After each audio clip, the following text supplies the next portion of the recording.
டா Vinci Code by Dan Brown. அத்தியாயம் 54, பகுதி 2.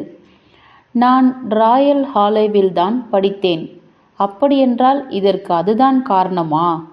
டீப்பிங் தன்னுடைய நிழலினூடாக மெதுவாக நடந்து வந்தார்.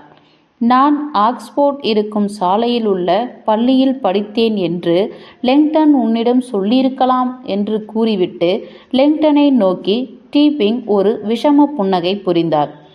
ஒரு பாதுகாப்பான பள்ளி என்றுதான் நானும் ஹார்வர்டிற்கு விண்ணப்பம் செய்திருக்கிறேன்.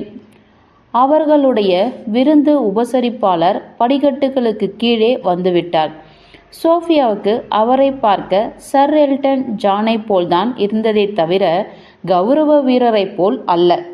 இறுக்கமான சிவந்த முகத்துடன் இருந்த சர்லி டிப்பிங்கிற்கு அடர்த்தியான சிவந்த வண்ண முடி, ஜாலியான கண்கள். அந்த கண்கள் அவர் பேசும்போது மின்னுவதைப் போல் இருக்கிறது. அவர் பிளிட் வைத்த பேண்ட்டும் வண்ணமயமான மேலாடைக்கு பின்னால் அகலமான சட்டையும் அணிந்திருந்தார். கால்களில் அலுமினிய கவசங்கள் அணிந்திருந்தாலும் தான் ஒரு பிரபு வம்சத்தை சேர்ந்தவன் என்ற பிரகனையின்றி அதன் துணை தயாரிப்புதான் என்று தோன்றும் வகையில் மகிழ்ச்சியான கண்ணியமுடையவராக காணப்பட்டார். அங்கு வந்த டீப்பிங் லெங்டனுக்கு கை கொடுத்தார். ராபர்ட், எடை குறைந்து விட்டீர்கள் போலுள்ளதே. லெங்டன் நெளிந்தார். உங்களை பார்த்தாலும் அப்படித்தான் தெரிகிறது. டீப்பிங் மனதார சிரித்தார். தன்னுடைய வயிற்றை மென்மையாக தடவிக்கொண்டார். சந்தோஷம். என்னுடைய உடல் சார்ந்த இன்பங்கள் எல்லாம் இப்பொழுது சமையல் கட்டோடு அடங்கிவிட்டன. பிறகு சோஃபியாவை நோக்கி திரும்பி அவர் அவளுடைய கைகளை மென்மையாக பற்றி கொண்டார். தலையை மெதுவாக கீழே சாய்த்தபடி அவளுடைய விரல்களின் மென்மையாக மூச்சை விட்டு அவளுடைய கண்களிலிருந்து விலகி, மரியாதை கூறியவளே என்றார். சோஃபியா லெங்டனையே உற்று நோக்கினாள். தான் பின்வாங்க வேண்டுமா இல்லையா என்று அவளுக்கு தெரியவில்லை. கதவருகில் அவங்களுக்கு பதிலளித்த பணியாளர் தேநீர் கோப்பைகளை சுமந்தபடி உள்ளே நுழைந்தார். மேசையில் அவற்றை எரிதனலுக்கு முன்பாக பரிமாறினார். இது ரேமி லெகாலுடேக், தன்னுடைய பணியாளர் என்றார் டிப்பிங். மெலிந்திருந்த அந்த பணியாளர் மெல்ல தலையை அசைத்துவிட்டு மீண்டும் காணாமல் போனார். ரேமி ஒரு லயோனிஸ், ஆனால் சாஸ்களை மிக நன்றாக செய்யக்கூடியவர் என்று அது ஏதோ ஒரு துரதிர்ஷ்டவசமான நோய் என்பது போல் முணுமுணுத்தார். லெங்டனை பார்த்தால் வேடிக்கைக்கு ஆட்பட்டவர் போல் இருந்தது. நீங்கள் ஒரு பிரிட்டிஷ் வேலையாளைத்தான் வைத்திருப்பீர்கள் என்று நினைத்தேன். நல்ல வேலையாக அப்படியில்லை. பிரெஞ்சு நாட்டு வரி வசூலிப்பவர்களை தவிர வேறு யாருக்குமே பிரிட்டிஷ் சமையல்காரர்கள் அமைந்துவிடக் கூடாது என்பதுதான் என் விருப்பம். அவர் சோஃபியாவின் மீது பார்வையை செலுத்தினார். நான் கேட்பதற்கு மன்னிக்க வேண்டும் மேடம் நெவ்யூ. பிரெஞ்சுக்காரர்களிடம் நான் ரசிக்காத விஷயம் அரசியலும் கால்பந்தாட்ட மைதானமும் தான் என்பதை உறுதிப்படுத்திக் கொள்கிறேன். உங்களுடைய அரசாங்கம் என் பணத்தை திருடுகிறது.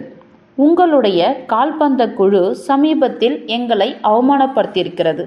சோஃபியா அவரை பார்த்து மெலிதாக புன்னகைத்தாள். சில கணங்கள் சோஃபியாவை பார்த்த டீப்பிங் பிறகு லெங்டனை நோக்கினார். ஏதோ ஒன்று நடந்திருக்கிறது. நீங்கள் இருவருமே அதிர்ச்சிக்கு ஆளாகியிருக்கிறீர்கள். லெங்டன் தலையசைத்தார். இன்றைய இரவு எங்களுக்கு மிக சுவாரஸ்யமானது. அதில் ஒன்றும் சந்தேகமில்லை. என்னுடைய வாசலுக்கு இப்படிப்பட்ட இரவில் முன்னறிவிப்பு இல்லாமலேயே வந்து கோப்பையை பற்றி பேசுகிறீர்கள். சொல்லுங்கள், அது கோப்பையை பற்றியது மட்டும்தானா? அல்லது என்னை இந்த இரவில் எழுப்புவதற்காக உங்களுக்கு கிடைத்த ஒரே விஷயம் இது மட்டும்தானா? இரண்டும் தான் என்று நினைத்து கொண்ட சோஃபியா கிரிப்டெக்ஸ் சோஃபாவுக்கு அடியில் இருப்பதை நினைத்து பார்த்தாள்.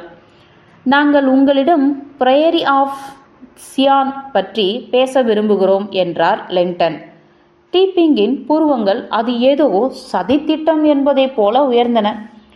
பாதுகாவலர்கள் அப்படியென்றால் இதுதான் உண்மையில் கோப்பையை பற்றிய விஷயமா? நீங்கள் தகவலுடன் வந்துள்ளோம் என்றல்லவா சொன்னீர்கள்? புதிதாக ஏதாவது செய்தி இருக்கிறதா ராபர்ட்?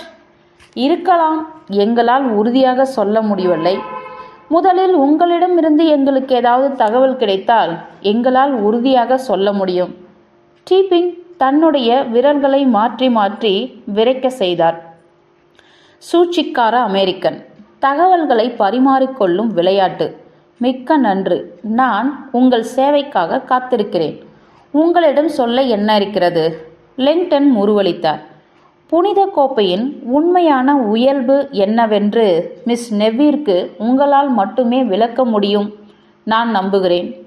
டீப்பிங் அதிர்ச்சியுற்றார். அவளுக்கு அதை பற்றி தெரியாதா? லெங்டன் தலையை குலுக்கிக் கொண்டார். டீப்பிங்கின் முகத்தில் உருவான புன்னகை ஏறக்குறைய முறையற்றதாக இருந்தது. ராபர்ட், நீ என்னிடம் ஒரு கன்னிப் பெண்ணை வரவழைத்திருக்கிறாய். லெங்டனுக்கு ஆச்சரியமாகவும் இருந்தது. கன்னி என்பது புனித கோப்பையின் நிஜ கதையை அறியாத அதை தேடுகின்றவர்களால் பயன்படுத்தப்படும் உண்மையான பதம். டீப்பிங் ஆர்வத்தோடு சோஃபியாவை உற்று பார்த்தார். உனக்கு எந்த அளவுக்கு தெரியும்? லெங்டன் இதுவரை அவளிடம் சொல்லியிருந்தவற்றை அவள் விரைவாக சொல்லி முடித்தாள். சியான் சிலுவை வீரர்கள், சாங்கிரியல் ஆவணங்கள் மற்றும் புனித கோப்பை. அதை வெறும் கோப்பை என்று சொல்லிவிட முடியாதுதான், ஆனால் அதைவிட மிகுந்த சக்தி வாய்ந்தது. அவ்வளவுதானா?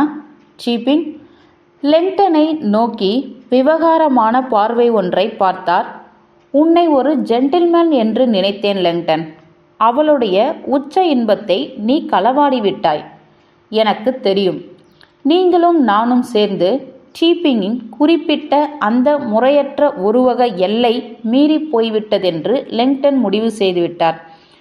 டீப்பிங் ஏற்கனவே சோஃபியாவை தன்னுடைய பார்வைக்குள் சிக்க வைத்து விட்டார். நீ முழுமையான கன்னிப்பெண் என் அன்பே. என்னை நம்பு. முதல் முறை ஏற்படும் அந்த உணர்ச்சியை உன்னால் எப்பொழுதுமே மறக்க முடியாது.